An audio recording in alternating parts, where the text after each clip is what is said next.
13 Abhik is gone. जब अभीक नहाकर निकलता है तो वो वामिका को सोफे पर सिर झुकाए बैठे देखता है और चलकर उसके पास पहुंच जाता है। क्या हुआ है तुम्हें? ऐसे क्यों बैठी हो? अभीक अपने बालों में हाथ फेरता हुआ पूछता है। वामिका अपना सिर उठाकर अभीक की ओर देखती है। अभी अभी शावर लेने की वजह से अभीक के बाल गीले थे। उसका चेहरा नहाने के बाद और भी ज्यादा दिलकश लग रहा था। उसका पहना हुए शर्ट भी कहीं कहीं से भींगा हुआ था। वामिका खड़ी होकर अभीक के सिक्स पैक सेब्स पर अपना हाथ रख नशे की हालत में कहती है, मेरा हस्बैंड कितना हॉट है, मुझे तुम्हें किस करना है। अभीक को वामिका के मुंह से आती बदबू से पता चल जाता है कि वामिका ने शराब पी है और नशे की वजह से वो ऐसी बेशर्मों वाली हरकत कर रही है। अभीक को सोच में डूबा देख वामिका फिर बोलती है, मैं तुम्हें किस करूं? इतना कहकर वामिका अपना चेहरा अभीक के बिल्कुल करीब करने लगती है, लेकिन अभीक तुरंत अपना चेहरा पीछे करता हुआ वामिका के होठों पर अपना हाथ रख देता है और कहता है, आज नहीं कल कर लेना, अभी तुम थक गई हो तो सो जाओ, चल के अपने कमरे में। नहीं, मैं बिल्कुल नहीं थकी, आज तो मैं अपने हस्बैंड के साथ ही सोऊंगी और किस भी करूंगी। वामिका अभीक के गेल लगते हुए कहती है, नहीं, कोई हस्बैंड नहीं है यहाँ, इसलिए चुपचाप अपने कमरे में चलो, समझी? कहते हुए अभीक वामिका को खुद से लग कर देता है। पर मुझे याद है तुमने कहा था कि तुम मेरे हस्बैंड हो। वामिका वापस सोफे पर बैठकर रोते हुए कहती है, अरे यार क्या मुसीबत है, अब ये रोना तो बंद करो। अभीक अपने दोनों कानों पर हाथ रखते हुए कहता है। अभीक के कहने के बाद वामिका के रोने की आवाज और ज्यादा तेज हो जाती है, जिससे वो वामिका को वहीं छोड़कर अपने कमरे में चला जाता है। कमरे में पहुंचकर अभीक अपने बेड पर लेटकर आंखें बंद कर लेता है, पर उसे वामिका का रोता चेहरा याद आने लगता है, जिससे वो उठकर वापस वामिका के पास जाता है। वामिका रोना बंद कर अभीक की ओर अपने बड़ी लाल आंखों से देखने लगती है। अभीक वामिका को सोफे से उठाता है और उसके कमरे में ले जाने लगता है, पर वामिका एक झटके के साथ अभीक को अपनी ओर खींच कर किस करने लगती है। किस के एहसास से अभीक वामिका को और भी करीब खींच लेता है और वामिका के बालों में अपनी उंगलियों को फंसा लेता है। वामिका कुछ ही देर में अपना होश खो देती है और अभीक के सीने पर अपना सिर रख कर सो जाती है। अभीक वामिका को अपनी बाहों में उठाकर उसके कमरे तक ले जाता है और उसे बेड पर सुलाकर कंबल से ढक देता है। सुबह उठकर वामिका अपने रात की गई हरकत पर शर्मिंदा होती और अभीक से माफी मांगने के लिए अपने सिर पर हाथ रखकर पूरे घर में अभीक को ढूंढती है, पर अभीक उसे कहीं नजर नहीं आता, जिससे वो आखिरकार वो अभीक के कमरे में जाकर देखती है, लेकिन कमरे में ना तो अभीक होता है और ना ही उसका सामान। इन सब से परेशान होकर वामिका अभीक को फोन करने को सोचती है, पर कर नहीं पाती क्योंकि नंबर नहीं था अभीक का उसके पास। वामिका अभी ये सब सोच ही रही होती है कि उसकी नजर अभीक के बेड पर पड़ती है, जहां पर एक पेपर रखा हुआ होता है। वामिका उस पेपर को उठाकर उसे पढ़ती है और खिड़की की ओर दौड़ती है, पर उसे खिड़की के बाहर कोई भी नजर नहीं आता, जिससे वो अपने हाथों में पेपर लिए हुए नीचे बैठ जाती और अभीक की उसके प्रति केयर, मस्ती, नजदीकिया सबको याद करते हुए रो पड़ती है। वामिका उस लेटर को लिए हुए दोपहर तक वहीं बैठी रहती है। तभी डोर बेल की आवाज के आने से वामिका उठकर भागते हुए दरवाजे के पास जाती है और एक झटके से साथ दरवाजे को खोलते हुए अभीक का नाम लेती है, पर सामने हिना को देखकर उसके चेहरे से मुस्कान गायब ही जाती है। यार क्या है ये सब? तुमने और अभीक ने सच में शादी कर ली है क्या? कब की? तूने तो कहा था कि तू और वो दुश्मन है, मुझसे झूठ क्यों बोला? अगर शादी कर ही ली थी तो क्या मैं तुम्हारा खून कर देती? हिना घर में आते हुए चिल्लाती हुई कहता है, कोई शादी नहीं हुई है, वो तो कल मीडिया वालों ने एक साथ घर में रहे पर सवाल उठा दिया, इसलिए अभीक ने ऐसा बोल दिया कि हम कपल हैं। वामिका उदास मन से कहती हुई आकर सोफे पर बैठकर कहती, तुझे हुआ क्या है? कहीं कल रात को बिना शादी के सुहागरात तो नहीं माना ली ना? हिना वामिका के चेहरे को अपनी ओर घुमाकर पूछती है। डोंट बी सिली यार, कहते हुए वामिका उठकर अपने कमरे में जाने लगती है। मैं जा रहा हूँ, पूरे घर पर राज करो, किस मास्टर, तुम्हारा हस्बैंड। हिना वामिका के हाथ से लेटर छीनते हुए पढ़ती है और समझ जाती है कि ये लेटर अभीक का है। तुम्हारा मूड इस वजह से ऑफ है, पर तुम यही तो चाहती थी ना कि अभीक सिंह तुम्हारे घर से चला जाए। हिना वामिका के कंधे को पकड़ कर कहती है, नहीं, मैं नहीं चाहती थी, मैं थक गई हूँ अकेले रहते रहते। कहते हुए वामिका हिना के गले लग जाती है और सुबक सुबक कर रोने लगती है। वामिका, तुम्हें अभीक से प्यार हो गया है। हिना वामिका को खुद से अलग करते हुए कहती है और उसे वापस सोफे पर बैठाकर पानी देती है। हो सकता है वो अपने कॉन्सर्ट की वजह से कहीं गया हो। वामिका को हिना समझते हुए कहती है, नहीं वो अपने कपड़े लेकर गया है। वामिका अपने नाक को पोंछते हुए कहता है, सोशल मीडिया पर सिर्फ तुम्हारा और अभीक की शादी की न्यूज चल रही है, ऐसे में अभीक तुम्हें कैसे छोड़कर जा सकता है। हिना परेशान होते हुए अपने कमर पर हाथ रखते हुए कहती है। तभी उसका फोन बजने लगता है और वो फोन उठाकर किसी से बात कर वामिका को बाहर ना जाने का सलाह देते हुए जल्दी से वामिका के घर से निकल जाती है। वामिका वही सोफे पर शाम तक बैठी रहती है, फिर उसे एहसास होता है कि उसके पेट से गुड गुड की आवाज आ रही है। उस मोटे आलू के चक्कर में मैंने कुछ भी नहीं खाया, मेरे पेट के चूहे। Dot dot dot dot dot रोते हुए वामिका अपने किचन में जाती है और खुद से ही बातें करती रहती है। डॉट डॉट डॉट डॉट मैं रो क्यों रही हूँ?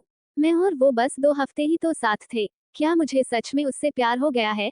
वैसे स्मार्ट तो है, उसके 6 पैक एब्स और उसके डोले कितने मजेदार है, म्यूजिशियन कम हीरो ज्यादा लगता है, उस दिन टावल में कितना हॉट लग रहा था, मैं सब मिस करूंगी, उसका किस कितना अमेजिंग था, चलो जाने से पहले मुझे किस तो करके गया। वामिका लगातार रोते हुए और अपने चेहरे से आंसू पोंछते हुए कहती है। कुछ ही देर में वामिका मैगी बना लेती है और रोते हुए ही उसे खाकर सोफे पर ही सो जाती है।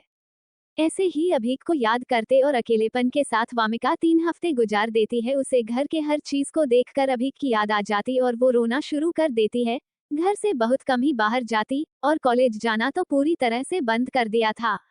वामिका के पास अब पैसे भी खत्म हो गए थे और उसके कॉलेज के सिंगिंग कंपटीशन भी 1 हफ्ते बाद थी। वामिका को अपने कॉलेज की फीस भी देनी थी, इसलिए वामिका 1-2 जगह काम के लिए अप्लाई कर देती है, उसमें से एक जगह उसे नौकरी भी मिल जाती है।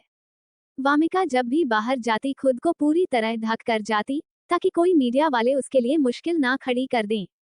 हर रोज वामिका अभीक के बारे में, उसके नए इवेंट्स के बारे में गूगल करती पर उसे कुछ भी नया नहीं मिलता। हर रोज की तरह वामिका आज भी गूगल कर रही होती है और उसे कुछ भी नहीं मिलता। कहाँ चला गया है ये, जमीन में घुसेड़ दिया है क्या किसी ने, या फिर अपनी माशूका के साथ मेरे अंकल की तरह फरार हो गया। कोई भरोसा नहीं इन लड़कों का, जब मुझे धोखा ही देने था तो शादी क्यों की, ऊप्स मेरे मतलब बीबी क्यों बोला। Dot dot dot dot Wamiqa chips कहते हुए कहती है और सुबह काम पर भी जाना होता है, इसलिए उठकर सोने के लिए जाने लगती है। सीढ़ियों पर चढ़ते हुए वामिका पीछे मुड़कर पूरे घर पर नजर डालती है। कहीं गंदा कॉफी के कप, कहीं बियर की बोतल, कहीं चॉकलेट के रैपर तो कहीं चिप्स के पैकेट, पूरे घर में जहां तहां धूल, हर जगह जूते कपड़े, उसके टॉवल, किचन में हर तरफ बर्तन, मैगी के पैकेट बिखरे पड़े थे। इतना गंदा किसने किया घर को, कहीं घर में भूत तो नहीं है, भागो। चिल्लाते हुए वामिका अपने कमरे की ओर भागती और खुद को कंबल से लपेटकर बिस्तर पर बैठ जाती है। बैठे बैठे वामिका को नींद आ जाती है और वो सिर को बेड के एक किनारे से टिका कर सो जाती है।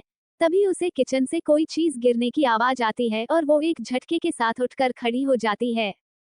वामिका कंबल ओढ़े ही अपने कमरे से दबे पांवों निकलती है और सीढ़ियों से धीरे धीरे उतरते हुए किचन की ओर जाती है, पर वहां उसे कुछ भी नहीं दिखता, सिर्फ एक डब्बा नीचे गिरा हुआ मिलता है। जब 14 अभीक की नाराजगी वामिका और भी ज्यादा डर जाती है, तभी उसे अपने घर के एक कमरे से किसी कुत्ते की भौंकने की आवाज आती है और वो दौड़कर सोफे पर बैठ जाती है। सोफे पर बैठते ही वामिका का हाथ टीवी के रिमोट पर लगता है और टीवी चालू हो जाता है और वामिका को लगता है कि टीवी अपने आप ही चालू हुआ है, जिसकी वजह से वामिका इतना ज्यादा डर जाती है कि वो अपना चेहरा कंबल से ढक कर रोने लगती है। ये सब उस अभीक की वजह से हो रहा है, लगता है जाते जाते उसने मुझे और इस घर को श्राप दे दिया है। अब मैं इस भूत के साथ क्या करूं? अगर वो मेरे सामने आ गया तो मैं उसे एक पंच दूंगी, सीधे अपने घर जाकर गिरेगा। वामिका कुछ देर रोने के बाद खुद को हिम्मत देते हुए कुत्ते की आती आवाज की ओर बढ़ जाती है। वामिका जब ऊपर जाती है तो उसे एहसास होता है कि कुत्ते की आवाज अभीक के कमरे से ही आ रही है। वामिका अपने हाथ में एक वाच को उठा लेती है और अभीक के कमरे का नॉब धीरे से घूमते हुए हल्का सा खोलती है और धीरे से अपना सिर कमरे में डालकर देखती है। कमरे में बिल्कुल अंधेरा होता है। खिड़की और बालकनी से आती चांद की हल्की रोशनी में वामिका को एक शख्स को किसी कुत्ते के साथ बैठा नजर आता है, पर वामिका उसका चेहरा नहीं देख पाती और कमरे में हड़बड़ाहट के साथ दाखिल होती है और चिल्लाते हुए अपने हाथ में लिए हुए वाच से उस शख्स के सिर पर वार कर देती है। वो शख्स एक झटके के साथ खड़ा हो जाता है और चिल्लाता है, पागल लड़की, दिमाग खराब हो गया तुम्हारा फिर से। वामिका को आवाज जानी पहचानी से लगती है और वो कमरे के लाइट को ऑन कर उस सखत को देखकर अपने चेहरे पर हाथ रख लेती है। मैं कुछ दिन के लिए चला क्या गया, तुम तो और भी ज्यादा पागल हो गई। भूल गई थी क्या कि इस घर में तुम्हारे अलावा कोई और भी रहता है। अभीक अपने सिर पर हाथ रख कहता है, सॉरी सॉरी, मुझे लगा भूत है इसलिए मैंने तुम्हें मारा। वामिका अभीक के करीब आकर उसके सिर को देखते हुए कहती है, छोड़ो मैं खुद कर लूंगा। अभीक वामिका को झटकते हुए अपने बेड पर बैठ जाता है और वामिका से बेरुखे अंदाज में कमरे से जाने को कहता है। वामिका को अभीक की बेरुखेपन की वजह समझ नहीं आती और वो अभीक के करीब बैठकर पूछती है, मुझसे इस तरह बात क्यों कर रहे हो? मैंने जानकर तुम्हें नहीं मारा, वो तो बस मैं डर गई थी। लाओ मैं देखूं ज्यादा तो नहीं लगा। Get up from my bed. Abhik Wamiqa को झल्लाते हुए कहता है, क्या हो गया है तुम्हें? मैं नहीं उठूंगी। वामिका हाथ बांधकर बेड पर और भी ज्यादा अच्छे से बैठते हुए कहती है। अभीक चिल्लाते हुए कहता है, मुझे पागल मत करो और निकलो मेरे रूम से। तुम इस तरह चिल्लाकर डरा रहे हो मुझे, ऐसे क्यों बात कर रहे हो? वामिका अपने आंखों में आंसू को रोकते हुए कहती है, मेरा घर है ये, मेरा रूम है, जैसा मेरा दिल करेगा मैं वैसे ही बात करूंगा। तुम्हें मुझे बताने की जरूरत नहीं है कि मैं किस तरह से बात करूं, और इतनी ही प्रॉब्लम है तो मेरे घर से पहली फुर्सत में निकल जाओ। अभीक वामिका पर लगातार चिल्लाते जाता है। वामिका बेड से उठकर अपनी आंसू भरी आंखों से अभीक की ओर देखती है और छोटे छोटे कदमों से रूम से निकल जाती है। अपने कमरे में जाकर वामिका रात भर रोती रहती है और अभीक मन में सोचता है, इन सब में इसकी क्या गलती थी? खमखा ही गुस्सा कर गया इस पर। सुबह अभीक की नींद घर में गिर रहे सामानों और वामिका की चीख से खुलती है। वामिका की आती आवाज बार बार कह रही होती है, मेरे पास मत आना, मैं तुम्हारे ऊपर ये नमक डाल दूंगी। बचाओ, मैं बता रही हूँ, मैं तुम्हें ठंडे पानी से नहला दूंगी। दूर रहो मुझसे, क्यों मेरे पीछे पड़े हो? जाओ ना, मुझे काम पर जाना है, जाओ ना। वामिका लगातार गिड़गिड़ाते हुए ना जाने किसे कह रही होती है। तभी अभीक उसके कुत्ते की आवाज आती है और वो बेड से उठकर नीचे की ओर भागता है। नीचे जाकर अभीक देखता है कि उसका कुत्ता एक जगह बैठकर एक बगल घूर रहा होता है। जब अभीक उस ओर देखता है तो उसकी हंसी नहीं रुकती है और वो हंसने लगता है। वामिका भींगे कपड़ों में एक कोने में सहमी हुई बैठी लगातार उस कुत्ते को दूर रहने के लिए कह रही होती है। अभीक के हंसने पर वामिका उसके ओर घूरने लगती है और उठकर उसके ओर एक कदम बढ़ाती है, पर अभीक का कुत्ता फिर से एक बार भौंकता है जिससे वामिका वापस अपने जगह पर बैठ जाती है। ओसियन, यहाँ आ जा, उस डरी हुई लड़की और मत डराओ, इधर आओ पापा के पास। अभीक उस कुत्ते से ताली बजाते हुए बुलाता है। वो कुत्ता अभीक की बात सुन उसके ओर बढ़ जाता है और अपने जीभ को बाहर निकालकर अभीक के सामने बैठ जाता है। अभीक के मुंह से पापा शब्द सुनकर वामिका अपनी हंसी दबाते हुए कहती है, पापा, वॉट एवर, अपने इस गंदे कुत्ते को मुझसे दूर रखना, इसकी वजह से मेरे कपड़े भी गीले हो गए। इतना कहते हुए वामिका उठकर जाने लगती है। वो कल रात में थोड़े गुस्से में था, तो उसके लिए। अभीक अपने कुत्ते के करीब से उठते हुए कहता है, मुझे कोई हैरानी नहीं है, मुझे पता है मैं इस घर में रहती हूँ तो तुम्हें परेशानी होती है। मैंने अपने रहने का इंतजाम कर लिया है, मैं 1-2 दिन में यहाँ से शिफ्ट हो जाऊंगी। वामिका अभीक को बीच में ही टोक कर कहती है। इतना कहकर वामिका बाथरूम की ओर बढ़ी ही होती है कि अभीक उसके बाहों को खींच कर गले से लगा लेता है। वो उसे इतनी टाइटली पकड़े होता है कि वामिका का चेहरा उसके सीने से पूरी तरह चिपक गया होता है, जिससे वामिका बार बार अलग होने की कोशिश करती है, पर अभी कितनी मजबूती से पकड़े कहता है कि वामिका को हार माननी ही पड़ती है। दोनों ही अपनी जुदाई के दिन को याद करते हुए इस पल की नजदीकियों को महसूस करने लगते हैं। वामिका भी अपने हाथों को उठाकर अभीक के कमर के चारों ओर से घेरा बन लेती है और उसके सीने से लगकर गहरी सांस भरते हुए उसे खुद में समाने लगती है। कल रात के लिए सॉरी, मैं कभी भी नहीं चाहता कि तुम ये घर छोड़ के जाओ। मैं कल रात को कुछ बातों की वजह से परेशान था और ऊपर से तुमने भी आकर सीधे मेरे सिर पर मार दिया, अभी तक दर्द हो रहा है। मैंने तुम्हें कल रात को बस मारा था, अगर तुमने मुझे अभी के अभी नहीं छोड़ा तो मैं तुम्हारा सिर फाड़ दूंगी, समझे, मिस्टर अभीक सिंह। वामिका अभीक की बात सुनकर अपने आप को छुड़ाते हुए और चिल्लाते हुए कहती है। वामिका के चिल्लाने से अभीक वामिका को छोड़कर अपने कानों पर हाथ रख लेता है और कहता है, छोड़ दिया यार, अब चिल्लाना बंद करो, नरभक्षी बिल्ले कहीं के। कहते हुए वामिका बाथरूम की ओर बढ़ जाती है और बाथरूम में जाकर दरवाजे को एक तेज आवाज के साथ बंद कर देती है। मैडम गर्म है, चलो मैं नाश्ता बनता हूँ, कहीं मान जाएं, मेरी किस मास्टर। मुस्कुराते हुए अभीक रसोई घर की ओर बढ़ जाता है। वही वामिका बाथरूम में जाकर खुश होती कि अभीक ने सॉरी बोला है। इसी खुशी की वजह से वामिका अपने कपड़े भी बाथरूम में ले जाना भूल जाती, जिससे नहाने के बाद वामिका बाथरूम का दरवाजा खोलकर बाहर हॉल में झांकती है। जब उसे यकीन हो जाता है कि अभीक हॉल में नहीं है तो वो सिर्फ टॉवल में ही बाहर आ जाती है। और जब उसे घर में शांति प्रतीत होती तो वो हॉल का पंखा ऑन कर टॉवल पहने ही डांस करने लगती है। वामिका अपने डांस में मस्त, ये ध्यान तक नहीं देती कि अभीक उसके पीछे हाथों में एक थाली लिए खड़ा है। अभीक भी आंखें फाड़े वामिका के डांस और उसके गोरे बदन से गिरते एक एक बूंद के साथ अभीक का कंट्रोल भी गिरता जाता है। वामिका डांस करते हुए ही पीछे मुड़ जाती है, तब उसकी नजर अभीक पर पड़ती है, जो एकटक उसे की निहार रहा होता है। अभीक के इस तरह देखने से वामिका असहज हो जाती है और अपने टॉवल को पकड़कर सिर नीचे कर लेती हैं। अभीक वामिका के लाल हो चुके गालों पर नजर डालता है और एक गाना गाते हुए वामिका के करीब से गुजरकर डाइनिंग टेबल तक चला जाता है। आज फिर तुम पे प्यार आया है, आज फिर तुम पे प्यार आया है, बेहद और बेशुमार आया है। गाने को सुनकर वामिका अपना मुंह खोले अभीक की ओर देखने लगती है। अभीक भी वामिका के नजरों को खुद पर महसूस करते हुए उसके ओर देखते हुए एक आंख दबा देता है। बेशर्म, कहते हुए वामिका अपने कमरे की ओर भागती है। कैसा बेशर्म हस्बैंड हूँ तुम्हारा, याद है कि नहीं? अभीक वामिका को सुनाते हुए कहता है।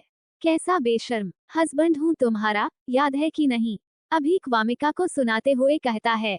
वामिका जल्द ही अपने कपड़े पहनकर नीचे आ जाती है और देखती है कि टेबल पर ढेर सारा नाश्ता बनाकर रखा हुआ है और साथ में एक नोट भी।